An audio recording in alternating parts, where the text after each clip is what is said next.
لبيك اللهم لبيك لبيك لا شريك لك لبيك إن الحمد والنعمة لك والملك لا شريك لك.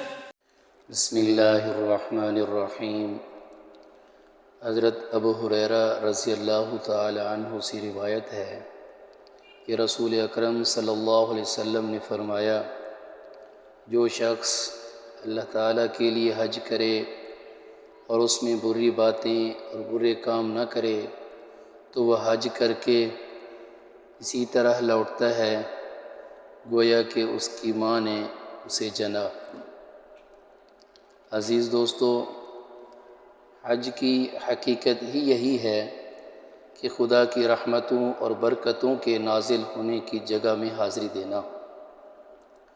حضرت ابراہیم علیہ السلام کی طرح اللہ کی دعوت پر لبیک کہنا اور اس عظیم الشان قربانی کی روح کو زندہ کرنا، ابراہیم علیہ السلام اور اسماعیل علیہ السلام جیسی برگزیدہ بندوں کی پیروی کرتے ہوئے اللہ تعالیٰ کے حکم کے سامنے تسلیم و رضا، فرمانبرداری اور اطاعت کے ساتھ اپنی گردن جھکا دینا، اور اس بندگی کے طریقے کو اسی طرح بجا لانا جس طرح وہ ہزاروں برس پہلے بجا لائے، اور خدائی نوازشوں اور بخششوں سے مالا مال ہوئے.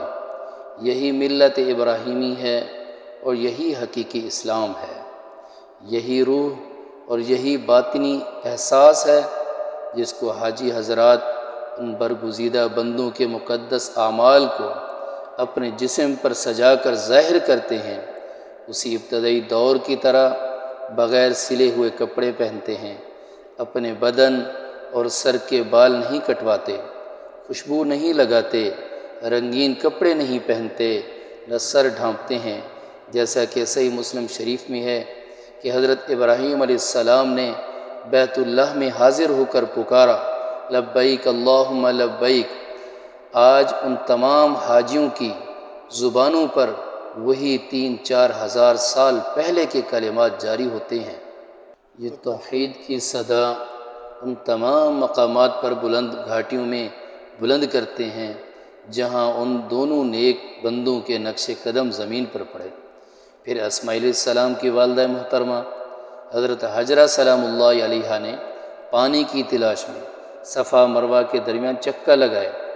آج حاجی وہاں سعی کرتے ہیں، چلتے ہیں، مخصوص جگہ میں دوڑتے ہیں، دعا کرتے ہیں، گناہوں کی بخشش چاہتے ہیں، عرفات کے بڑے میدان میں جمع ہو کر اپنی گزشتہ عمر کے تمام گناہوں اور کوتاہیوں کی معافی چاہتے ہیں، خدا کے حضور گڑ گڑاتے ہیں، روتے ہیں، اپنے قصور معاف کرواتے ہیں، اور وہاں وعدے کرتے ہیں آئندہ زندگی میں اللہ کی اطاعت کریں گے، فرمان برداری کریں گے، عہد کرتے ہیں. اسی وقوف عرفات کے حج کو بنیادی رکن کہتے ہیں. یہ تاریخ میدان کا دعا کے مقامات لاکھوں بندگان خدا کا ایک وحدت کے رنگ میں، ایک لباس میں، ایک ہی جذبے کے ساتھ سرشار، ایک بے آب و گیا حالت میں، خشک میدان میں، پہاڑوں کے درمیان دعا کرتے ہیں، مغفرت کی پکار کرتے ہیں، گزشتہ عمر کی کوتاہیوں اور بے پرواہیوں پر آہوزاری کرتے ہیں، اپنی بدکاریوں کا اقرار کرتے ہیں. بڑے بڑے سخت دل لوگوں کے دل بھی دل موم ہو جاتے ہیں.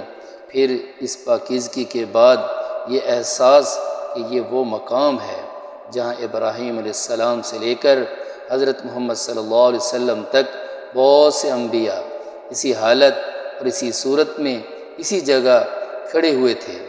ایسا روحانی منظر، ایسا پرکیف منظر، ایسا پر اثر منظر ایسی تاثیر پیدا کرتا ہے کہ جس کی مٹھاس روح اور جسم کی تار تار اور نس نس میں رچ بس جاتا ہے. پھر حاجی قربانی کرتے ہیں. ارشاد نبوی صلی اللہ علیہ وسلم کے مطابق اپنے باپ حضرت ابراہیم علیہ السلام کی سنت پر عمل کرتے ہیں.